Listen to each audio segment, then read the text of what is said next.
So it looks like this upcoming week with Versus, we have an interesting battle. They're taking it to the West Coast. We have the Game versus YG. You have two West Coast guys. The Game, I'm going to say it, he is a legend. I've been saying this for years. I honestly think he is the greatest West Coast MC of all time. And he's definitely on some Mount Rushmore of the greatest hip hop for sure. He's in my top 20 greatest rappers. So I think that he will wash YG in this battle. It's two different eras for sure. The Game, he's had albums over the last 20 years at this point, and YG, he's more of that 2013 to I guess recent times. But yeah, it's gonna be an interesting battle, but I think it will be a landslide, just like the last one we saw with B2K and who was it, Pretty Ricky. I think the Game is going to wash him. But I've also been saying this for many years. The Game has one of the greatest hip hop discographies that's underrated for sure.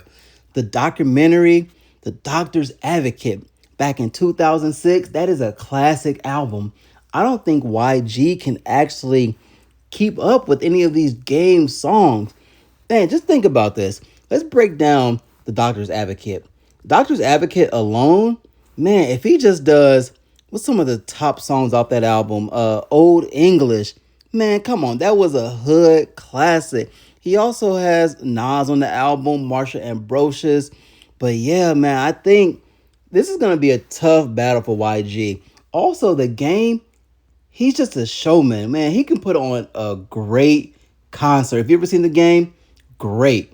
He also is a lyricist. YG does his thing, but he is not a lyricist.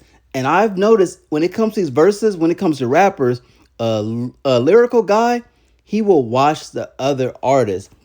The documentary alone, come on, man. Who can the Game bring out? LAX. I'm thinking of all these Game albums, man. The Red album, Jesus Piece. Jesus Piece, we all know, a hood classic for sure. The Game, he's worked with every artist under the sun, under the umbrella, anything you want to say. What he brings out, he can bring out Dre. Man, what if he patches it up and brings out 50? He can bring out anyone, man. He has a song with Common, Nas. The Game has worked with everyone, and he is a lyrical guy. I do not see YG standing a chance.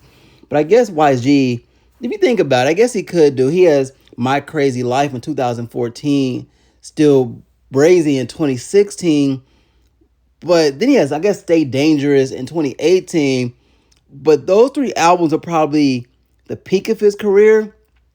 So the Game's peak was much longer than YG. I don't think that YG had bigger, I guess, commercial success, but the Game, he had a lot of hood classic songs that everyone knew. It was a different time in hip hop. He came from the mixtape eras. The Game has songs that only the hood knows, not the mainstream, where I think that's going to be the thing that takes him over the edge. The same thing that happened with the Locks and Dipset. YG might have some of the bigger songs, but I think the Game has big songs as well. But the Game has a lot of just underground classics. So yeah, it's going to be a celebration, but I don't think YG has a chance, man. It's good we're seeing, I guess we're getting a West Coast versus, but I think it's going to be really lopsided. It could be more lopsided than people actually realize. Same with B2K and Pretty Ricky. That was just one-sided because the music didn't really match up. So we have two West Coast artists, YG and the Game, but I think it's two different type of artists. Who could the Game actually win, I guess, had a versus with? There's no one really in that time frame the Game came out from the West. And that's what makes the Game special, man. He came out, 2005 was his first album, but 2004 he was really, getting put on the map. But there was no other West Coast artist doing it big during that time. So the Game really had, Compton and LA on his back. And that's why he's a legendary artist to this day because, we had our Snoop Dogg years prior to that, Tupac. But then after that, we had the game. From that 2004, I say to about 2012, it was only the game holding the torch for the for the West Coast. And he's a lyrical guy. A lot of people hate on the West, say they're not lyrical, but the game really does his thing. So I'm not sure what people really were thinking with this versus, but they just want to see a West Coast. It's been a long time since we've seen a West Coast versus, just straight up West Coast. Well, we know B2K, they're from the West, but that wasn't, West on West. That was, Florida versus LA area. But yeah, man, let me know in the comments whose discography do you think will win? I'm saying it's going to be, if they're doing 20 songs, it might be 18-2 going towards the game. The game will really put up it's going to be nasty out here. It's going to be a bloodbath for sure. But let me know in the comments, who do you think will actually win this versus between YG and the game?